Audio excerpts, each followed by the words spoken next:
جامعۃ الرشید کے مفتی طارق مسعود صاحب مساجد کے ائمہ کے لیے پنجاب حکومت کی طرف سے 25,000 وظیفے کے اعلان پر حکومت کی تعریف کر رہے ہیں اور حکومتی وظیفہ لینے پر دلائل بھی پیش کر رہے ہیں۔ ان کے نزدیک حکومت سے وظائف حاصل کرنے میں کوئی نقصان نہیں، جبکہ ان کے استاد صاحب کے استاد، ان کے شیخ اور جامعۃ الرشید کے بانی مفتی رشید احمد لدھیانوی رحمۃ اللہ علیہ نے احسن الفتاوی میں حکومت سے وظائف اور تعاون لینے کے 3 نقصانات بیان کیے ہیں۔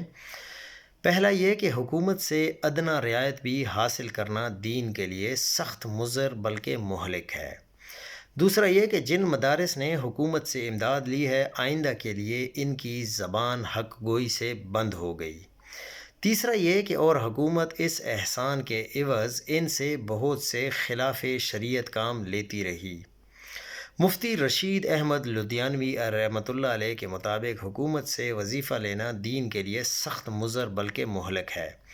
وظیفہ لینے والے امام کی زبان حق گوئی کے لیے بند ہو جائے گی اور حکومت اس سے خلاف شریعت کام لے گی۔ وفاق المدارس اور مولانا فضل الرحمان صاحب اس موقف پر قائم ہیں جو مفتی رشید احمد لدھیانوی رحمۃ اللہ علیہ کا موقف تھا، اور وہ حضرات اسی موقف کو علی الاعلان بیان بھی کر رہے ہیں۔ اس کے برخلاف مفتی طارق مسعود صاحب اپنے ہی شیخ مفتی رشید احمد لدھیانوی رحمۃ اللہ علیہ کے موقف کو غلط قرار دے رہے ہیں۔ آج اگر مفتی رشید احمد لدھیانوی رحمۃ اللہ علیہ زندہ ہوتے تو جامعۃ الرشید کے کسی استاد کی زبان سے حکومتی وظیفہ خوری کی تعریف اور توصیف میں ایسا مدحیہ بیان ہرگز جاری نہ ہوتا۔ بس ہم تو یہی کہتے ہیں کہ وہ دن ہوا جو کہ پسینہ گلاب تھا، اب عطر بھی ملو تو محبت کی بو نہیں۔